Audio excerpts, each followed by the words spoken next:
Hello friends, ഞാനിന്നിവിടെ കാണിക്കാൻ പോകുന്നത് ബേസിക് ക്രോഷ്യ സ്റ്റിച്ചസ് ആണ്. അതിനായിട്ട് ആവശ്യമുള്ളത് ഈ 3 സാധനങ്ങളാണ്. അതായത് crochet hook, woollen thread and scissors. ഇനിയും ഒരുപാട് സാധനങ്ങൾ ക്രോഷ്യ ചെയ്യാനായിട്ട് മാർക്കറ്റിൽ അവൈലബിൾ ആണ്. പക്ഷേ ഒരു ബിഗിനർ എന്നുള്ള നിലക്ക് ഈ 3 സാധനങ്ങൾ ഉണ്ടെങ്കിൽ നമുക്ക് ഈസി ആയിട്ട് ക്രോഷ്യ ചെയ്യാവുന്നതാണ്. നമുക്ക് ജസ്റ്റ് ഒന്ന് ഇതെന്തൊക്കെയാണെന്നുള്ളത് പരിചയപ്പെടാം. ഇതാണ് ക്രോഷ്യ ഹുക്ക്. ഇത് പല സൈസസിൽ അവൈലബിൾ ആണ്. ചെറിയ സൈസും വലിയ സൈസും ഒക്കെ അവൈലബിൾ ആണ്.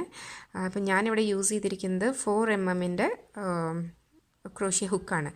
ഇവിടെയാണ് അത് മെൻഷൻ ചെയ്തിട്ടുണ്ടാവുക. ഇവിടെ കാണാം 4mm എന്ന് എഴുതിയിട്ടുണ്ട്. ഇതാണ് വൂളൻ ത്രെഡ്. ഇതും പല സൈസസിൽ അവൈലബിൾ ആണ്. അത് തിക്കായതും തിന്നായതും ഒക്കെ അവൈലബിൾ ആണ്. തിന്നായ വൂളൻ ത്രെഡാണ് നമ്മൾ യൂസ് ചെയ്യുന്നതെന്നുണ്ടെങ്കിൽ നമ്മുടെ പ്രോഡക്റ്റ് ചെറുതായിരിക്കും. തിക്ക് യാണോണ്ട് ചെയ്യുകയാണെന്നുണ്ടെങ്കിൽ കുറച്ചുകൂടെ വലിയ പ്രോഡക്റ്റ് ആയിരിക്കും കിട്ടുക. നമ്മൾ പ്രോഡക്റ്റ്സ് ചെയ്യുമ്പോൾ നോക്കാം നമ്മൾ ഏത് യാണാണ് യൂസ് ചെയ്യുന്നതെന്നുള്ളത്. ഞാനിപ്പോൾ ഇവിടെ യൂസ് ചെയ്തിരിക്കുന്ന ഒരു മീഡിയം തിക്നെസ്സിലുള്ള യാണാണ്. ഇനി നമുക്ക് എങ്ങനെയാണ് ബേസിക് സ്റ്റിച്ചസ് എങ്ങനെയാണ് ഈസി ആയിട്ട് ചെയ്യാന്നുള്ളത് കാണാം. ആദ്യമായിട്ട് നമ്മൾ ചെയിൻ സ്റ്റിച്ചാണ് ചെയ്യാൻ പോകുന്നത്. ഏതൊരു സ്റ്റിച്ചിൻ്റെയും ബേസാണ് ചെയിൻ സ്റ്റിച്ച്. അതിനായിട്ട് ആദ്യം സ്ലിപ്പ് നോട്ട് എങ്ങനെ ഇടാൻ നോക്കാം. ഇത് യാണിൻ്റെ അറ്റം താഴോട്ട് വരുന്ന രീതിയിൽ പിടിക്കുക. നമ്മുടെ ചൂണ്ടുവിരലിൽ ഇത് ഇങ്ങനെ ക്രോസ് ആയിട്ടൊന്ന് ചുറ്റി കൊടുക്കണം. രണ്ടാമത്തെ ചുറ്റൽ മുകളിലോട്ട് വരണം. ഇനി നമ്മൾ ആദ്യം ചുറ്റിയ ഈ ത്രെഡ് ഉണ്ടല്ലോ, അതിൻ്റെ ഉള്ളിലൂടെ ക്രോഷ്യ കയറ്റണം. എന്നിട്ട് രണ്ടാമത് ചുറ്റിയ ആ ത്രെഡിനെ ആദ്യം ചുറ്റിയതിൻ്റെ ഉള്ളിലൂടെ ഇങ്ങനെ വലിച്ചെടുക്കണം. ഇപ്പം നമുക്ക് ഒരു ലൂപ്പ് കിട്ടിയിട്ടുണ്ട്. ഈ ലൂപ്പിനെ ടൈറ്റൻ ചെയ്യാനായിട്ട് ഈ 2 ത്രെഡും കൂടെ ഇങ്ങനെ പിടിച്ച് വലിച്ചാൽ ഇതിനാണ് സ്ലിപ്പ് നോട്ട് എന്ന് പറയുന്നത്. സ്ലിപ്പ് നോട്ട് ആയല്ലോ. ഇനി നമുക്ക് ഫസ്റ്റ് ചേഞ്ച് ചെയ്യാം. അതിനായിട്ട് മുകളിലോട്ടുള്ള ഭാഗം മിഡിൽ ഫിംഗറും ചൂണ്ടുവിരലും വെച്ച് പിടിക്കാം. ഇനി ഇവിടെ ഒരു സപ്പോർട്ടിനായി ഈ നോട്ടിൽ ഈ 2 ഫിംഗേഴ്സ് വെച്ച് പിടിക്കാം.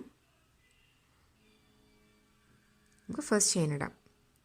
അതിനായി ക്രോഷ്യ ഹുക്ക് ഈ ത്രെഡിനെ ഒന്നിങ്ങനെ ചുറ്റി കൊടുക്കണം.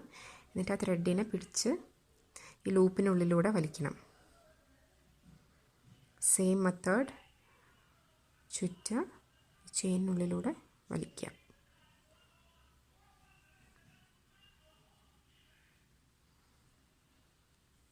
ഇത് ഈസിയാണ്. ഒരു 10 to 20 ചെയിൻസ് ഒക്കെ ഇട്ട് കഴിഞ്ഞാൽ നമുക്ക് ഫാസ്റ്റായി ചെയ്യാൻ പറ്റാവുന്നതാണ്.